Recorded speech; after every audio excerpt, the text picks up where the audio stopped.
Hi, I'm Judy Russell with SBR.TV and I'm here today with Robert Faringo from DocSports.com to talk MLB. Now first off we'll take a look at Cleveland, then Boston, then the White Sox, and we'll finish up with opinions on the bullpens, starting pitchers, rookies and veterans. So first off, Cleveland, the most profitable team so far in MLB. What do you make of that and how long do you think it can possibly last? They lost 3 in a row before yesterday. So do you think that that's the beginning of a big crash back to the middle for them or even lower to the bottom? And are they 2011's version of the 2010 Padres?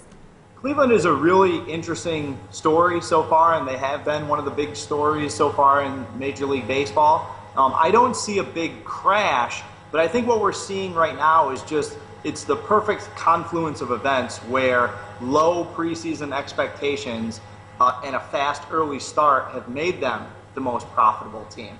But baseball, as I'm sure you know, is the ultimate regression sport. You can't hide in baseball. If you're good, you're going to rise to the top, and that will play itself out over 162 games. And if you're mediocre or a poor team, then it's going to go that way as well. So I do expect Cleveland to come back to the middle of the pack a little bit.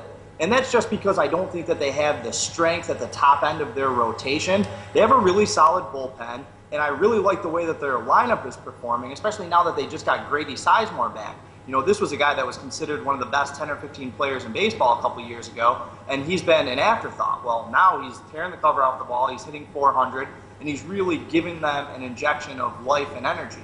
So I think they'll hit the ball. I think that they will continue to play well. But I think that pitching is going to be an anchor around their neck. And I think what we've seen so far is just a team being hot at the right time and just jumping out of the gate. But, you know, we'll see if that lasts. I don't necessarily think that it will. And do you expect odds makers to undervalue or overvalue their lines now? Not yet, but I think that eventually they will. You brought up last year's San Diego Padres. I don't think that Cleveland will be that type of thing for a couple of reasons. Number one, San Diego got hot towards the end of the year when a lot less people were paying attention because more people were, gearing up for football, paying attention to the team's independent races. So it was a lot easier for San Diego to stay under the radar.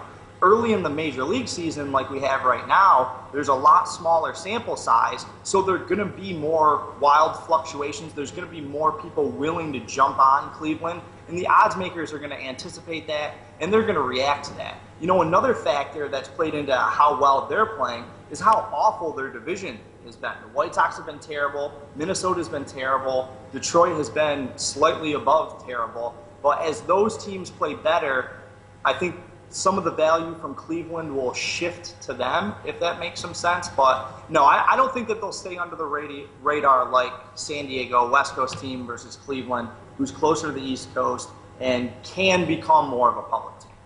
Thanks, Robert. Check out part 2 of this interview on our YouTube page at SBR.TV for the Handicapper's Take on Boston.